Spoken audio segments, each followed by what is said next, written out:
Hey guys, welcome to another Gear Pro one-on-one video. Thank you, John, for today's question on the Sniper Sled Drag Bag. John took off the shoulder harness and is wondering how to reinstall, and so I'm going to go over that with you today. So there's 3 different attachment points for your shoulder harness, so we're just going to start on the lower piece.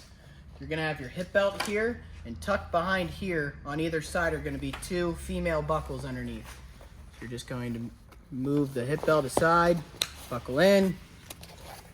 Same thing on the other side, hip belt, buckle in.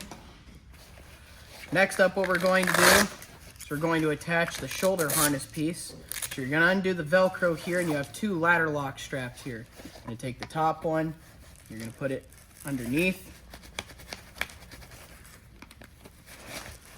You're going to take the bottom one then, pull this up, place that underneath as well.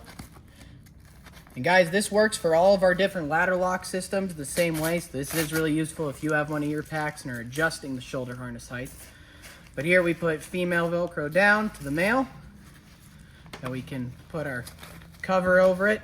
And then your last connection point are these top buckles here, similar to down there. Snap into there, snap into there. And now you've got your Sniper Sled Drag Bag as one of its cooler features. You got a great soft case for your rifle that can be worn as a backpack. Thank you again, John, for the question. If you guys have any questions that need a better visual representation, email customer service@eberlestock.com.